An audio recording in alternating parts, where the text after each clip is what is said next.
Let's get started.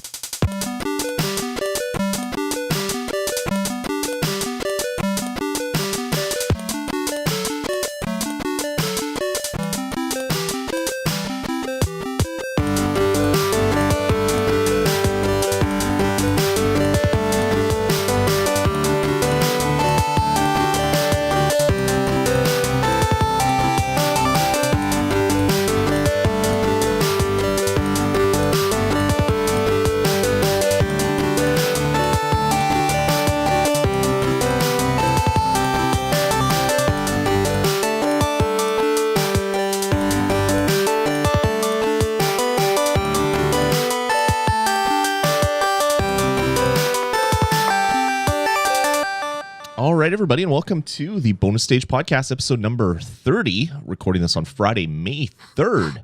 It's May already, dude. This is absolutely insane. Crazy. 2013. As always, I'm your host, Lloyd Hannison, and you heard the man, the myth, the legend, Jeff Ward. How the hell do I even try to live up to such a ridiculous introduction? Thought I'd liven things up a little bit. Man, liven things up. That's a great way to introduce me, especially when I'm not expecting it. Is that something like it feels like it's like an old wrestling call out from like the WWF in the 90s or something? Yeah, it's been around forever. Yeah. Yep. So how you been, Jeff?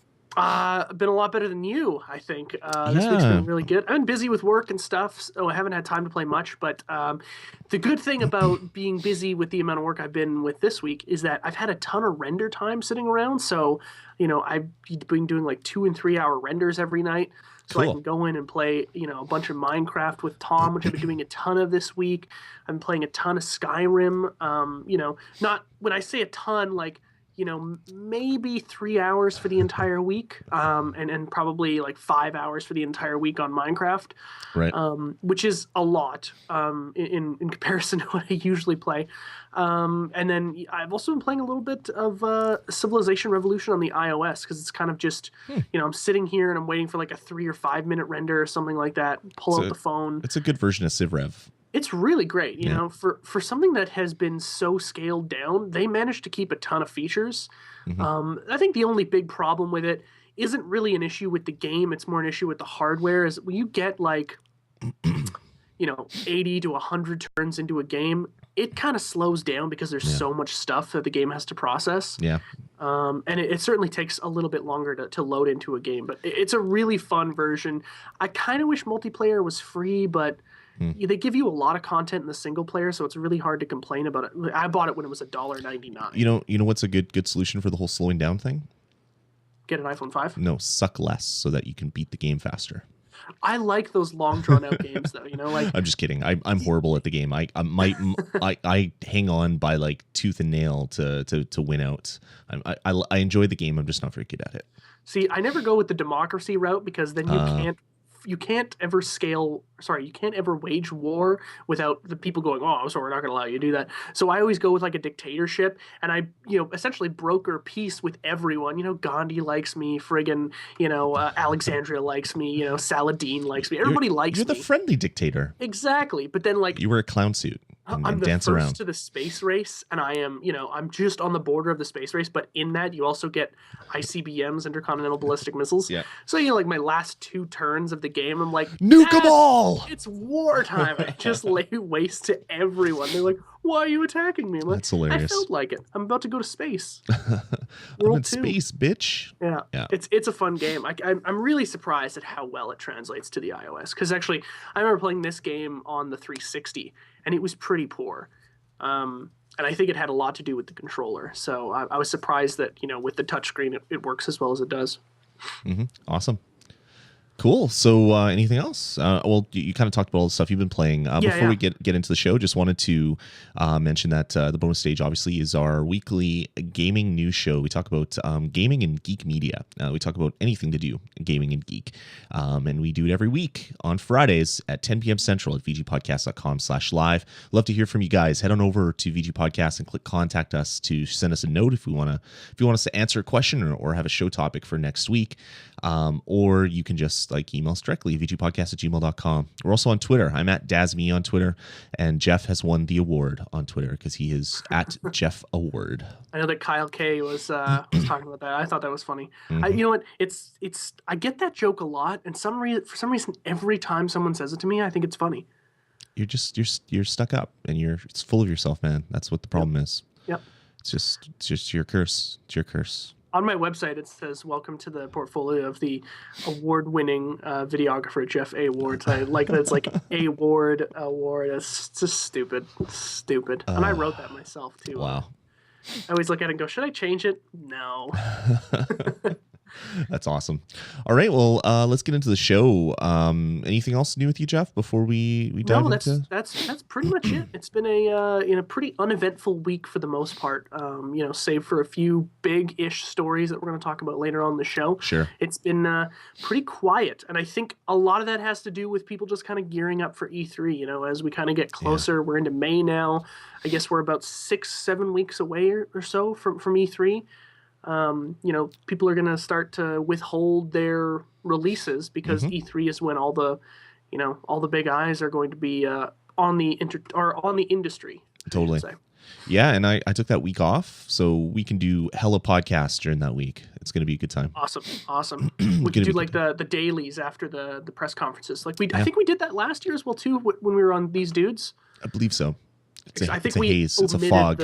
I think we omitted the Nintendo podcast because you would do that with Touchy Gaming, right? No, not Touchy Gaming. Nintendo Pulse. Yeah, the one named after Nintendo. Of course, I choose that would be the one. All right, well, let's get into the rest of the show. I've been playing some games. I've been playing The Simpsons Tapped Out. And nice. I finally beat all of the snake whacking stuff. So I have all of the items that you can get from snake whacking. So all I can do now is whack 1,000 snakes to get a box that might have donuts in it. So I'm not so focused on doing that anymore. But I was happy that I could get it done before. I think May 9th is the end date. So about a week away. So I did a very, very good job of getting it in before that deadline. It was like 12,000 snakes you had to whack? Yeah, 12,500. Oh, that's crazy. Yeah, it's nuts. It was nuts. So I've been playing a little bit about that. I picked up a few games that I haven't played yet. I picked up Far Cry 3 Blood Dragon, downloaded it. I had a little bit of PlayStation credit, so nice. I downloaded it. So I'll be hopefully digging into that this weekend. That's $15, right? Yeah, $14.99 on all the different platforms it's on, and yeah, it looks just so amazing. It's like a love letter to the 80s with like guns and neon and Tron visuals and bad action movie cliches. It just it looks like everything that I want from a game. So I was watching Max Scoville's review of it on Rev3 Games, and he was like, "This is the dumbest game I've ever played in the absolute best way." And I was like, "That seems to be the review across the board. This game is stupid, but it's the greatest kind of stupid." Yeah, no, I fully agree that will be my thoughts. So I hope it surprises me. I also picked up a game for the kids. About a week ago, we watched a play along or a let's play of the Amazing Spider-Man, the movie game. They released the WiiU version, and I just wanted to see what the differences on the Wii U were. So it was about a 40-minute let's play, and I was watching on my iPad, and then I just did an AirPlay to one of my Apple TVs, and the kids sat there the whole time and were just glued to the TV, and they wanted it bad. And it's like, really? You want to play this game? They're like, yeah, it looks so good. I'm like, the game's old. No, it's new. It's good. It just came out. It's like, all right, well, it came out on every other platform like a year ago, but all right. So I ended up picking up that as well for $40. So we're going to hopefully dig into that this weekend as well. Nice. Which would be good. But I have played a game. I haven't just bought games and put them on a shelf. Sorry, did you say the name of the game that the Let's Play was for? I don't know if I might have missed The Amazing Spider-Man. Okay, that's what it was. Yeah, my bad. I heard it and then it was gone. And you're the sick one, and I'm not even paying attention. You're just not paying attention, Jeff. I don't know. The worst. I don't know. Don't know. I don't know. But I have been playing a game besides Simpsons Tapped Out. I picked up Thomas Was Alone on the PlayStation 3. And this is an independent title that came out on the PC about a year ago. And they released it on PlayStation 3. And it had a deal for, if you're a PlayStation Network, PSN Plus or PS Plus member, where you could get it for $2 off. So it was like $7.99 instead of $9.99. And in this game, you play a square. And the square can jump and it can move left and right. But the whole game is narrated by this really great British narrator. And it's the game of artificial intelligence routines running in a computer. And they all have hopes and dreams and feelings. And the narrator says the inner thoughts of these little squares. And as you get further up, squares and rectangles appear, and then taller rectangles, and they'll have different powers and different things. And the whole point of each level is to get all of your guys to the end of the level, and you get to the portals, and then boom, you're on to the next level. So I'm about quarter of the way through that and just loving it. I was playing that with the kids as well because the narration is just hilarious. So hopefully Can you play it on the Vita as well? Yeah, it's cross-play, so it's playable on both devices. So that's great. This will be a game that hopefully I'll beat over the next week, and then I can talk about it next week. But it is just so charming. A buddy of mine, Trevor, he was talking about it. That's the reason why I picked it up when it was on sale, and he loved it so much that he said that you have an emotional attachment to these little cubes and rectangles. They all have character, which is just so bizarre. And then after he beat the game, he went back and played with all the developer commentary put on. So really looking forward to beating that one and making my way through it. Sounds like it's going to be a good play, and I'm really enjoying my time that I've been spending with it so far. Cool. All right, well, let's get into new releases. Jeff, why don't you tell us what's coming out this week, or what came out this week? So there was actually a lot more on the list that came out this week, but a lot of it was like, it's surprising if you're not paying attention to it, how many PC games that are like MMOs and free to play come out every week. It's mind-boggling. I don't know how anybody's making money off of these insane investments in time and money and resources to make these games, but a ton comes out every week. And I kind of just sift through and pick out some interesting titles and the stuff that we want to hear about. So there's some on this list, but I do leave intentionally out quite a bit every week. This week we got Far Cry 3 Blood Dragon. Of course, Lloyd picked that up. He's gonna play it over the weekend, and hopefully we'll hear what he thinks next week. It's on the Xbox 360, PS3, and the PC. Ragnarok Online 2 came out on the PC. I don't really know much about this game. I'm familiar in a very basic sense with the Ragnarok series. Do you know anything about it, Lloyd? No, not much. No? I've heard and read about it, but I've never played any of the series.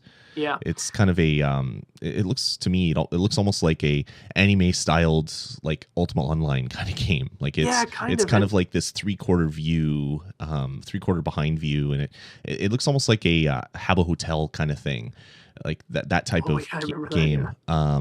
Really kind of weird. Never been anything that I've wanted to get into. I think they had iOS versions of the Ragnarok titles that you could play online as well, if I remember correctly. But yeah, not something that I'm into, unfortunately. You know, it's funny that description can be utilized to so many PC games that come out these days. It's insane. Another PC game that came out is Xenoclash or Xenoclash 2, however you want to pronounce it. I actually know nothing about this game. I'm familiar, like the name rings a bell, but I know nothing about it. But I guess the sequel has come out. So if you're into that, that's out there for you. Something I am very curious about, and I haven't checked the online store yet, so I'm hoping that there's a demo release for it, but Soul Sacrifice on the PS Vita is now out. And this is it's kind of a dungeon crawler kind of game, but it's got some interesting mechanics in it that I think could be fun. Whereas you kill an enemy and then you have the chance to take their soul or sacrifice them with, different button taps on the screen. It looks interesting, but it's never been, that kind of game has never been my style. So I don't think I'll ever pick it up unless there's a demo of it. It's a Keiji Inafune game. So there you go. Yes, okay. So you know that it's going to be quality. Yeah, and regardless of, we talk a lot of shit about the PS Vita and how few games it has. Regardless of what I think of this game personally, it's nice to see that there's an original title that's not just a rip off. Or sorry, rip off's the wrong word, but not just a report or a rehash.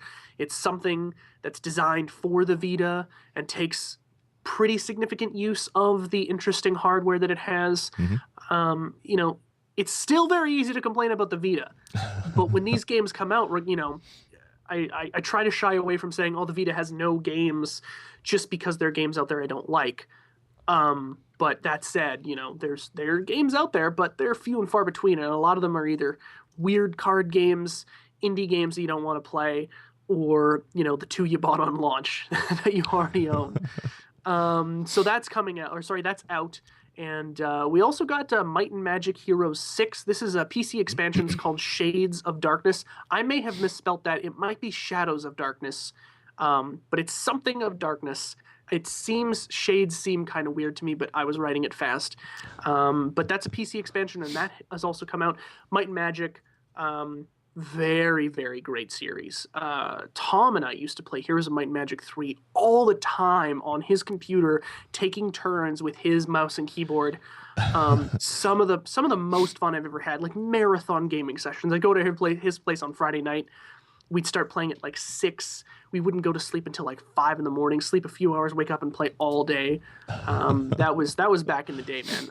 I'm a big fan of the Might and Magic series. Yeah, I used to play the first one on the PC. Oh, wow. Way back in the day. So that might date me a bit. Actually, it's not that old. I think it was mid-90s when it came out because I was playing it on my 486 or something. But yeah, it's such a good game. Yeah. Fez finally got their PC release. It has to be Phil Fish who was tweeting about it. He's saying that there was a lot of pre-orders, that they had like completely passed their expectations, which is great. The best part about this whole thing is his early comments about the PC saying, we're never going to bring out Fez on the PC. The PC is for spreadsheets, not for gaming. And then, a year later, once exclusivity wears off, he brings it out to the PC. So I think he's a weird kind of guy. He definitely is. He definitely is. I think he's like, to some people, he's that likable villain. He's like, man, this guy really just drives me crazy, but for some reason I like him. But he's got some great ideas, and I think that definitely holds some merit. And then the last thing on the list is something that I saw, laughed my ass off with the title, and then I was like, Bear Shark. It's Bear Shark on the 3DS. I have no idea anything about this game. It is a game spin-off from a College Humor video series that appeared on the 3DS video service. Oh, man. And it got so popular and that everybody loved it that they made a game for Bear Shark. Crazy. I thought the name was that? That's like a really big stretch, isn't it? I mean, it's on the 3DS. It's an endless runner, so it's more similar to a iOS kind of title. But you're a shark that's been like basically belted to a bear, and you run and jump and stuff. So that sounds pretty freaking rad. Yeah, it looks funny. Looks hilarious. A couple comments in the chat room here that kind of stuck out to me. Kyle's asking for Fez on the Vita. I think that would actually look really nice. And then Flea420, I believe, is Max. He says Fez on the 3DS would be really good as well. I'm not sure if the 3DS has the hardware to do it, but I'm sure it would look really good, especially in 3D. I think that game would look really cool. It'd have some, especially on the 3DS XL. That's where you want to get the most out of that 3D. So those would be really cool places to see the game. Yeah, it'd be really cool. I somehow find it tough to buy that Phil Fish would ever put the work in to get him done on those two platforms. Especially since he bitched out Nintendo for so long when he started playing Fire Emblem. He's like, who plays these kiddie things? So stupid. And he was just like like vitriol and hate for the Nintendo 3DS. And he basically just got basically shat upon on Twitter. It was pretty hilarious. Nintendo fanboys, you don't want to piss them off. They're like anonymous. He is that guy that just speaks his mind. And quite frankly, I have a ton of respect for that. When in the position that he's in, when he has so much to lose, he still just says what's on his mind. I don't think he speaks his mind. I think he just doesn't care what he says.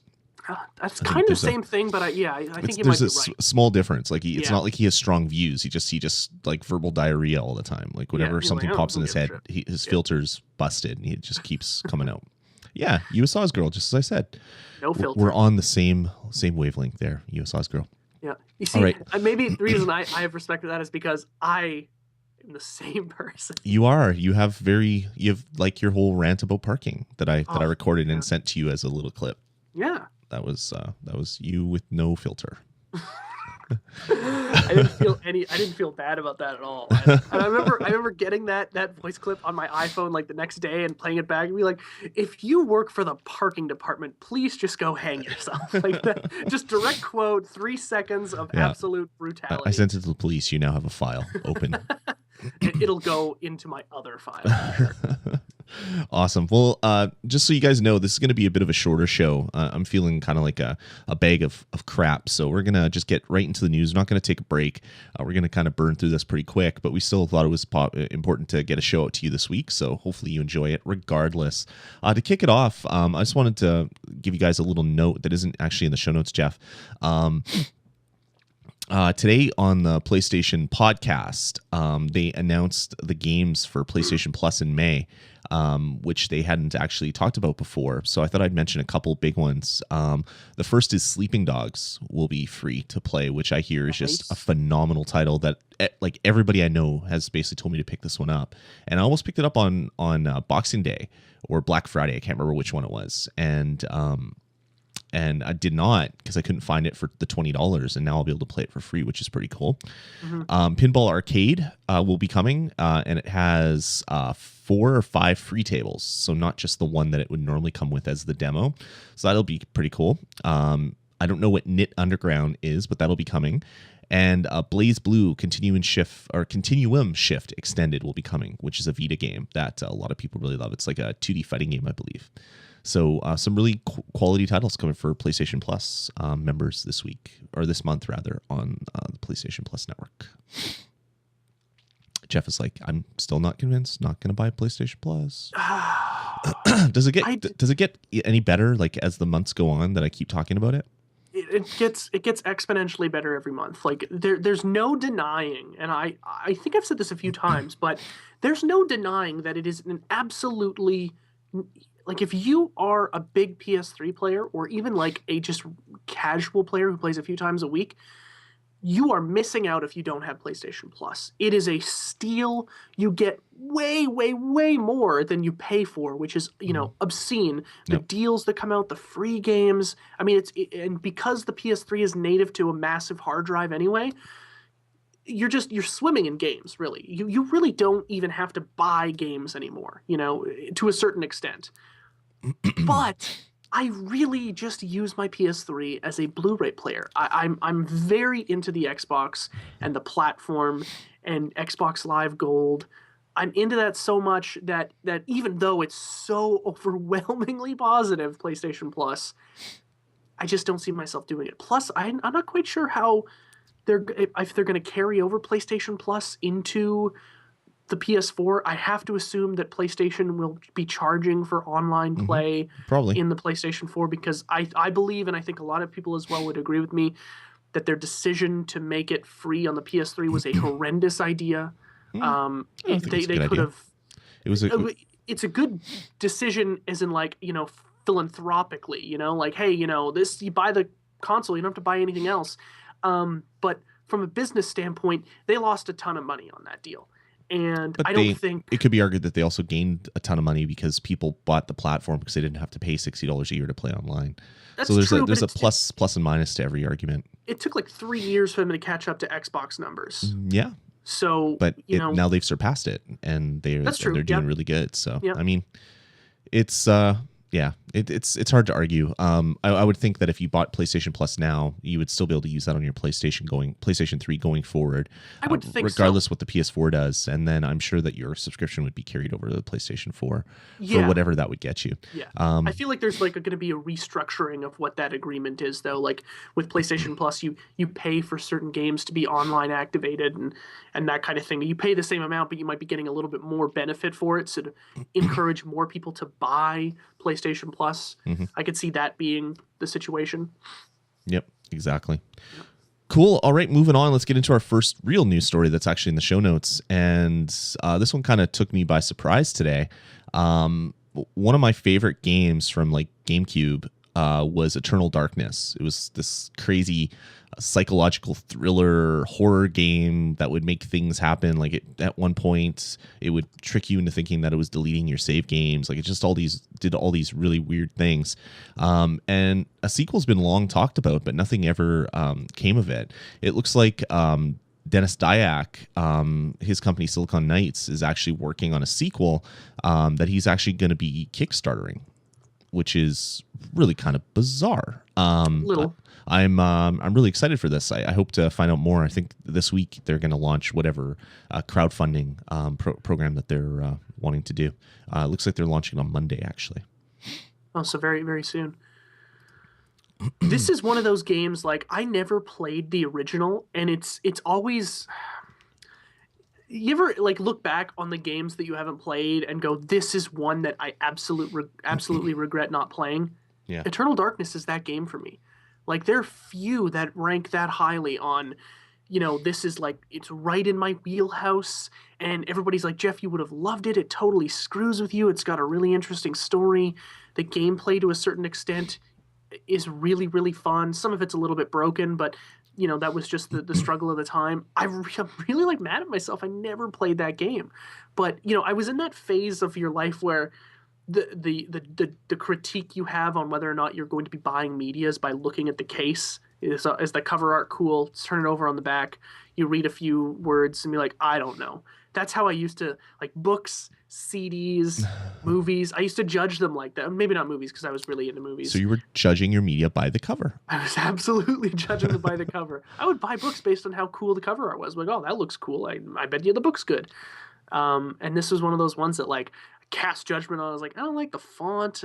I don't know. Eternal Darkness. And I've regretted ever since. Wow. So yeah, it's besides Jeff's an unforgiving hatred of the first one because of its font, it was a great game. It was a really, really good game. And the thought of a sequel coming out really, really excites me. So we'll see what the crowdfunding campaign actually turns out to be. And yeah, we'll talk about it, and this will be a game that'll be high up on my radar because I really love the first one so much. So just want to throw it out there. It's a lot of people love that game. It's big following. Exactly. It's a great news item. Hopefully something good comes from it. Mm-hmm. Next up, this one's kind of stupid, I think. The creators of two memes, the keyboard cat dude Charles Schmidt and the Nyan Cat Christopher Orlando Torres.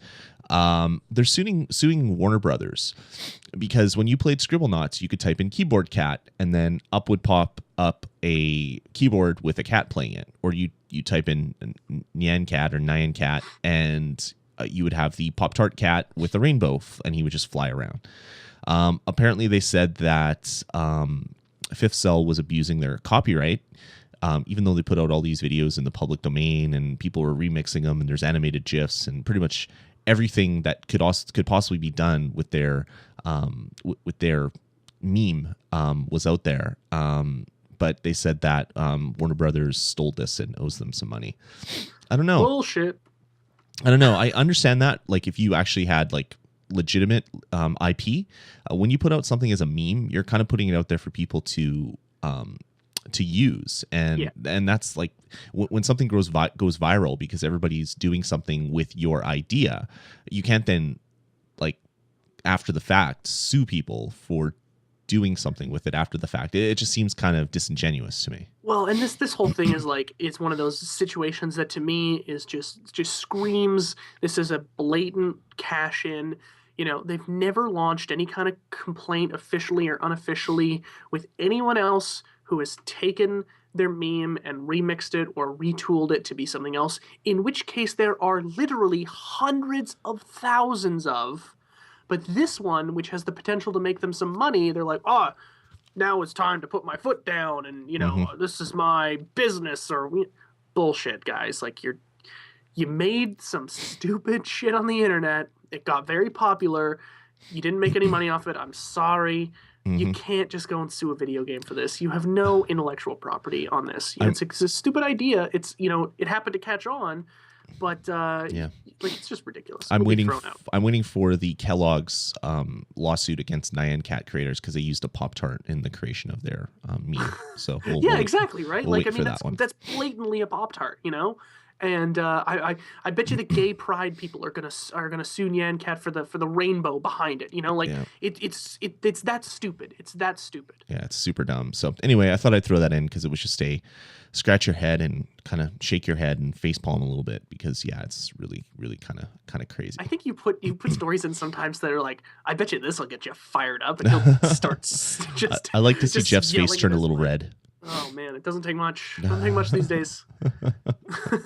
Awesome. Well, this will definitely set you off then, Jeff. Yeah. I'll just say 2 words: Katie Couric. Oh man. Okay, so earlier this week, Katie Couric did an hour-long expose. For those of you listening in podcast form, you can't see me doing the air quotes around expose on the dangers of violent video games and video game addiction. Well, I mean, Jeff, come on. I've been playing video games all my life, and I've murdered like thousands of people. Like I just randomly go and shoot people in the head.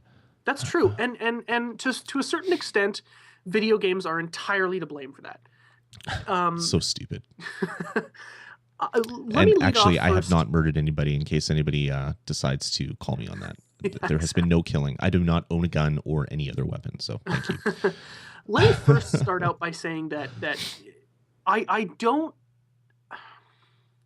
This is a really tough subject, right? Because there's a lot of scrutiny now on video games as a piece of media that's out there, that's available for everyone, or very many people, and a ton of kids that play it. You know, this whole thing about the development of a child and a teenager being susceptible to these influences by media that they watch, be it books, be it music, be it movies, now video games. I mean, literally, that's how it's kind of come up the ladder, you know. And before movies, it was like, oh, this book is gonna make you do bad stuff, and then it's like, oh no, now this movie's gonna, you know, do that, and we keep going until whatever the new hotness is.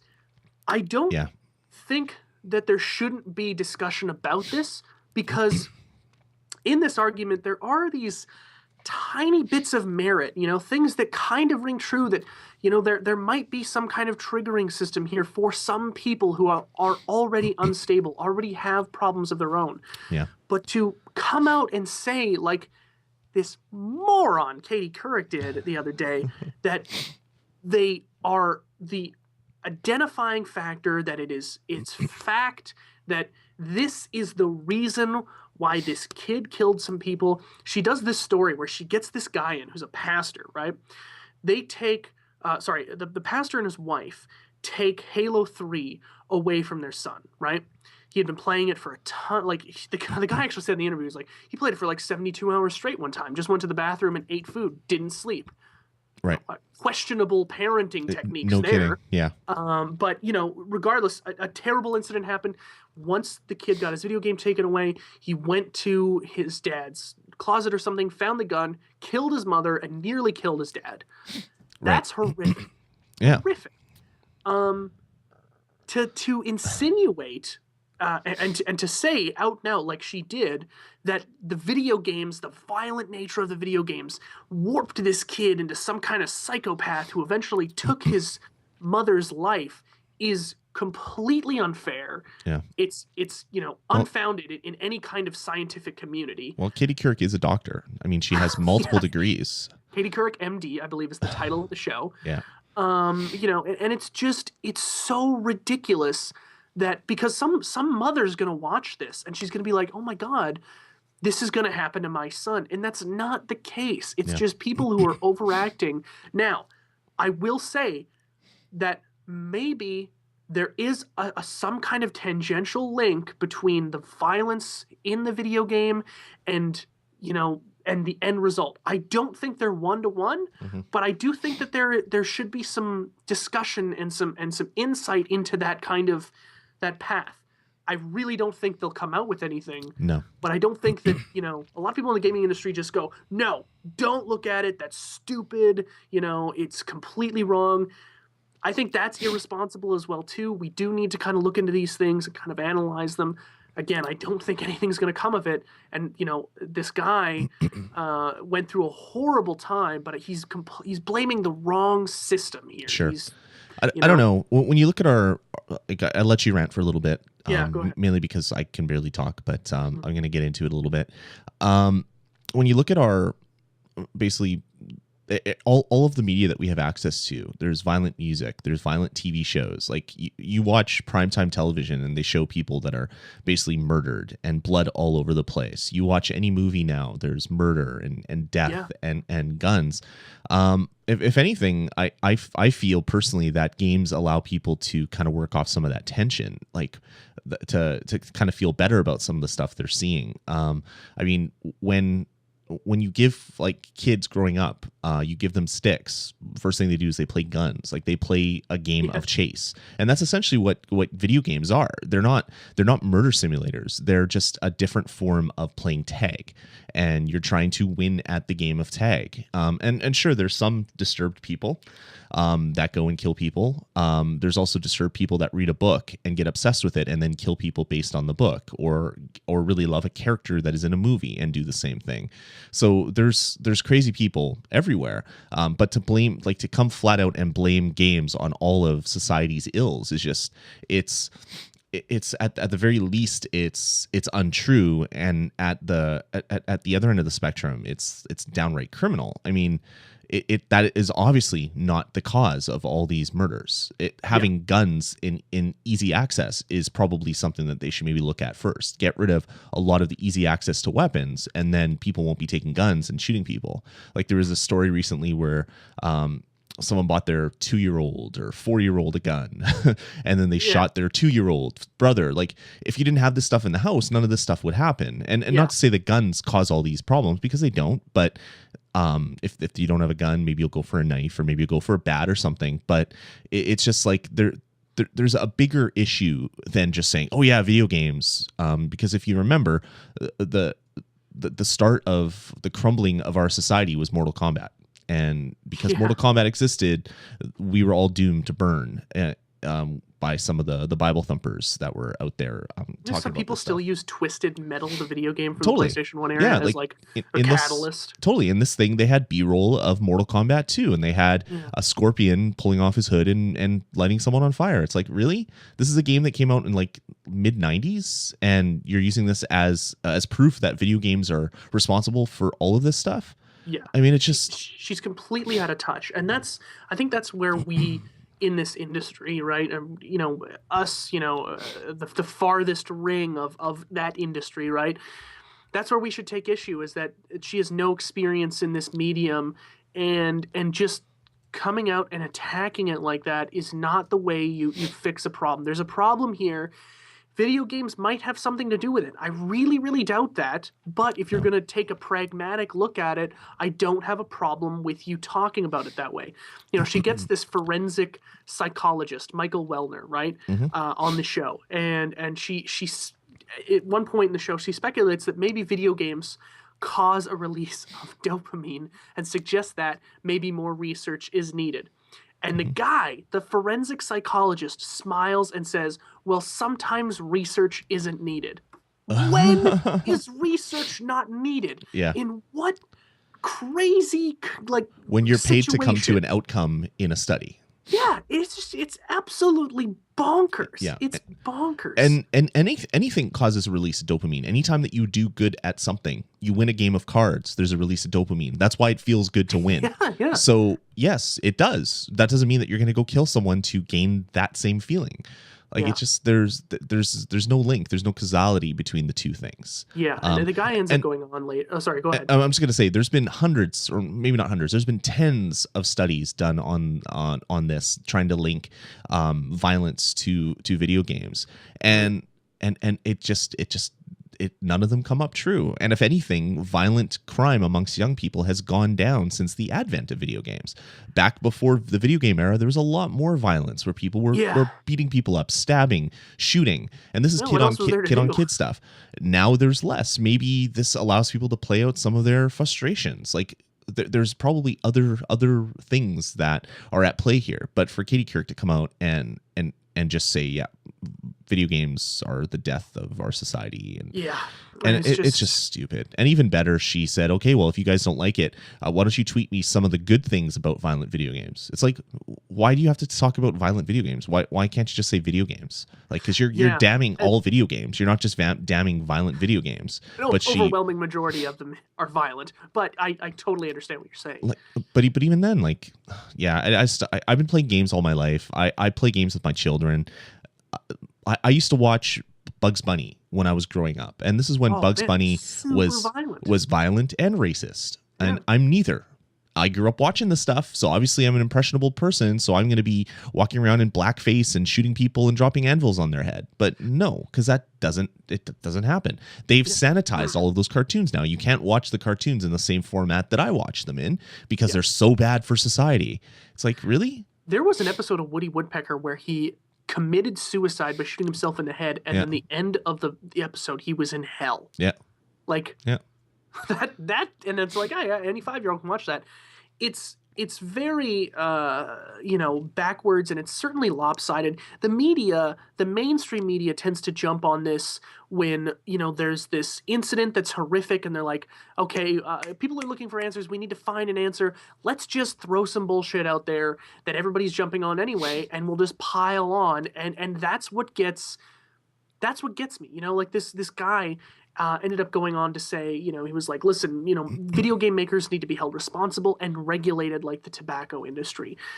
The video game industry is one of the best self-regulated industries in the world, along with the porn industry. They're so well self-regulated that the government doesn't need to come anywhere near them. There's age barriers in place. If you're a 16-year-old kid and you walk into GameStop, they will make you get your parents to come back so you can buy Call of Duty, Mm-hmm. Granted, the parents are stupid for letting their kids buy stuff like that, but I still don't think that, like, if a 12-year-old kid is playing Call of Duty, he's going to go out and shoot up a school. It's not a jump I'm willing to make. No, it's a lot about parenting. Yeah. I love my children. They know right from wrong. They know they've watched movies with me. We watched Iron Man. We've watched The Avengers. A lot of people die. A lot of people get shot. There's death and blood. They understand that it's not real. They understand that this is just it's a movie. We watch cartoons where there's a lot of violence.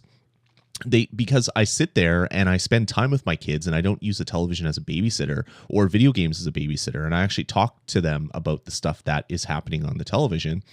They're well-adjusted children. Imagine that. Maybe parenting is the cause of, or non-parenting is the cause of all of this kid-on-kid violence with weapons. Because maybe these kids aren't told right from wrong. Maybe they don't have this stuff explained to them. I mean, that's as likely of a possibility. So why isn't that studied? I mean, because it's not a buzz topic that will get you ratings and get people to watch your stupid tabloid television show, right? Yeah. Anyway, we've probably given her more. This is exactly why she did it, was to get more people talking about it. And I just think it's so stupid. I really doubt any of our audience is going to go out and actively watch her show. And I think that in this regard, the way we're talking about it, people should be, because we, as much as I just want to let it go and let it die, there are some things that we need to kind of make a stand on, not to, be a martyr or anything like that. But, these discussions, we need to be rational about it instead of just like I don't like how she comes out and says video games are, bad. I don't want someone to come out and say video games are inherently good, because that might not be true. We should be able to meet in the middle and figure it out together instead of just, being black or white, because the answer is probably pretty gray, in the middle. Mm-hmm. Exactly. All right. Moving on. Jeff, why don't you talk about this one? Because I know you're gonna enjoy it. We talked about it on the Nintendo Pulse yesterday, so I'll let you. Did? Okay. I'll let you have your say. So, Nintendo of America. What's up with them? They are really, like, I'll use the word in the article, very Puritan. They censor a lot of stuff for the American audience that they feel is distasteful in any way. The prime example is the story I'm going to talk about today.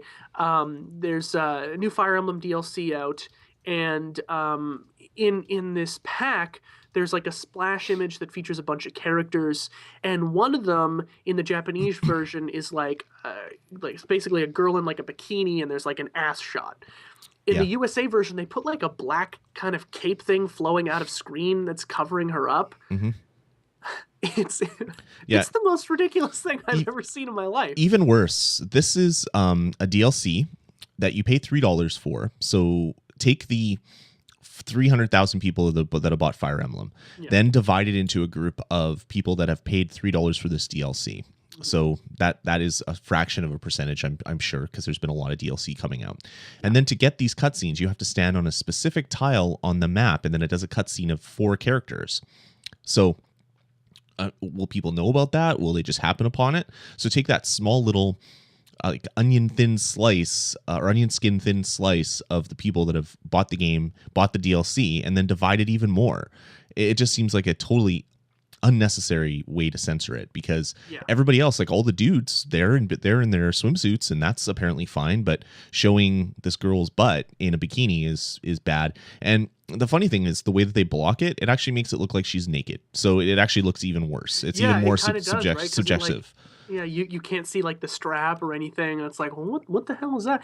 It's just Nintendo of America is this very bizarre entity that feels that anyone who plays, and this kind of drives me crazy, and I think it's examples like this that make the hardcore gaming audience think that Nintendo is for kids, because no other, to my knowledge anyway, there might be, but to my knowledge, no other company has done this in the United States, where they have like, Bayonetta, is that not the most sexually suggestive video game, one of the most I've ever played, Yeah, you're a girl that is essentially naked, but your hair covers all of your naughty bits, and you shoot people by spinning around and firing stuff out of your feet. Bayonetta 2 was announced on the Wii U, so obviously Nintendo has no problem with highly sexualized games. Entire black bar that goes across the character. Yeah, and then you've got games like it's gonna be black with like gun muzzle flashes. That's all you'll see. Exactly. You win.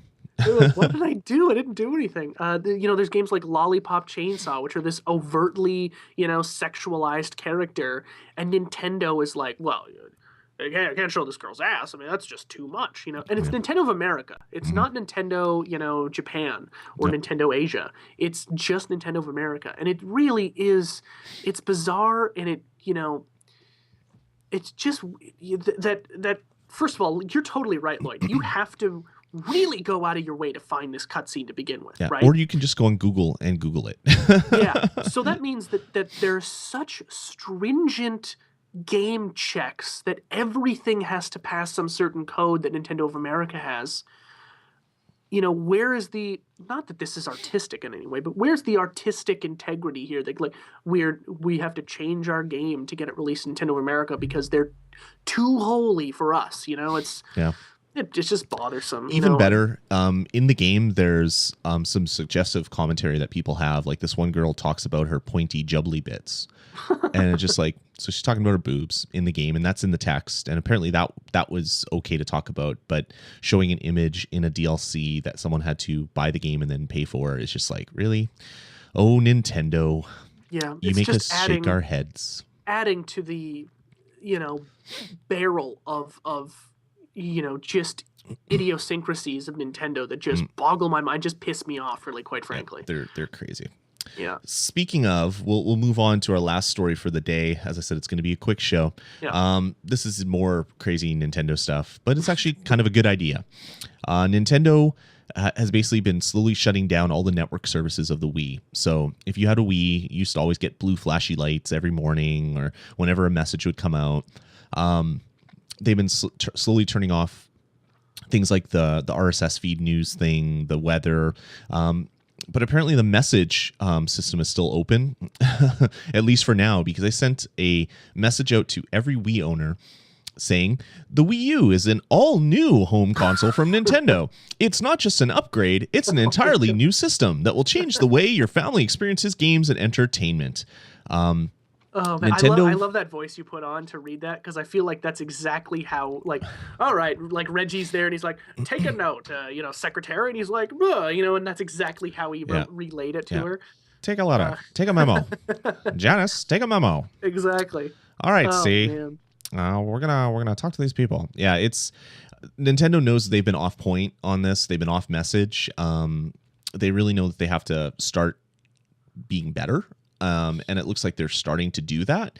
We'll see what happens with E3 to see what Nintendo's going to do. Obviously, we've already talked about the fact that they're not having a press conference, so they're not. It's not like they're going to have another big thing. I hope they change their mind.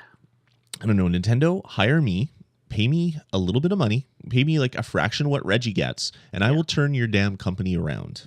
I'll make the hard choices, and if it doesn't work, then you can martyr me on the internet, and I'll be the downfall of Nintendo. But I know that's fair. Like, you think that they're intentionally not making hard choices because they're afraid, or do they really think that this is? They're a Japanese company. There's a lot of pride that comes with every decision, and if they do something and then they go back on it, it's shame. Like Iwata has apologized and low bowed how many times in the last little while because of lost money. Like Nintendo needs to hire me. I will tell them exactly what they need to do to turn this ship around. Oh man, and I'm not a genius. I just have common sense. Yeah. You know what? It does seem like, and granted, we've said this many times before. Neither of us are video game business experts. We're not really analysts in any kind of way. Speak other than for yourself. as like a hobbyist kind of thing. Mm-hmm. But I really feel like I could run the company better than them. Like, I think a lot of people feel that way. They just sit there and look at this and go, what are you doing up there? You're just like rolling the dice on everywhere. Like, oh, that was 6. What was 6? The choice was send out a message on the Wii that says the WiiU is an all-new home console. I mean, it's a great idea because, as I said, I think I told it on this show, or maybe it was Nintendo Pulse. I was at Best Buy, and a kid was showing the WiiU to her or his father. I can't remember if it was a little boy. And they're like, oh, no, you already have the Wii. You don't need that. It's just, we don't need another controller. You already have like 3 of those Wiimote things. Yeah. And I'm just standing there and it's just like, really? Like, no, people that are actively in the store don't even know what this thing is. Nintendo hasn't made it clear enough that this is a new console. I mean, for the longest time, all they showed off was the controller. So Nintendo dug their own grave when they first showed off the Wii U. Totally. For the longest time, I thought you had to own a Wii to run this thing. For the longest time, I thought this controller would have everything inside of it and have some sort of wireless connection to your television. Like, they didn't show what the box looked like until last E3. Like, it's just so many stupid mistakes. And the first mistake, like, here's a freebie, Nintendo. I won't charge you for this one. Change the name. I don't care what you have to do or how much it costs. Call it the Wii 2. Call it the Nintendo Revolution, formerly the Wii U. Whatever you have to do, change the name, and that will solve 90% of your problems with public perception. Yeah, it will be huge. I think it would be almost a lock that you'd see an increase in sales, probably marginally as the newer consoles come out, but you'll see an increase for sure because people will understand that this is not just the Wii. And this was something that like you and I talked about when we first heard the name, and we called a long time ago. Almost every game journalist I've ever read said the same thing at the beginning was, this name is stupid. If they don't explain it well enough, it's going to hurt their sales because people are going to think that it's just the Wii. Yep. And God, that's a bad idea. Like, they've never done that before. Everything is always, Nintendo, SNES, N64, GameCube, the Wii, and then the Wii U. I understand it was like they thought it was a clever marketing thing. We're like, now this is about you. And it's like, well, video games were always about me. And, even if it's a multiplayer game, I'm pretty selfish about it. I don't really want to share the TV anyway. But it totally backfired. Just the strangest decisions coming out of Nintendo lately. Yeah, it's crazy. It's crazy. All right. Well, Jeff, we got that one out in just about an hour, so we did good. Sorry it wasn't a longer show this week, guys. We'll be back with our normal over ranty bonus stage episode next week. We promise to rant for at least 20 minutes about something that means absolutely nothing to anybody else except for me and Jeff, because that's what we do. And I realized I didn't talk about MLB The Show this week, so you mentioned it. We almost went through a whole episode without you mentioning it, Jeff. People were talking about it in the chat room as we started, and I was laughing. I'll make sure I compile some information about it just so I can kind of share with you guys as we go. I'm sure everybody's waiting on the edge of their seat until next week to hear that. All right, guys. We love hearing from you. Let us know what you think of the show. Head on over to VGPodcasts.com. You can click contact us at the top of the page to contact us. Email us directly at VGPodcasts@gmail.com. Or you can call our voicemail line, which is area code 505 VGPodcasts. We will talk to you next week. Reminder, we do the show live every Friday night at 10 p.m. Central. Over at VGPodcast.com/live. You can see our recording schedule there.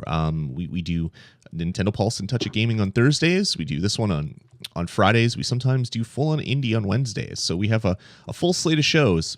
And we love to have people come and join us live while we do it. So, yeah. Until next week, guys. Thanks for joining us. Thanks for subscribing. And we'll talk to you in a week's time. See you guys. Later. I did it again, Jeff. Seriously, what the heck? What the heck, Jeff? Why are you talking to me? It's your fault.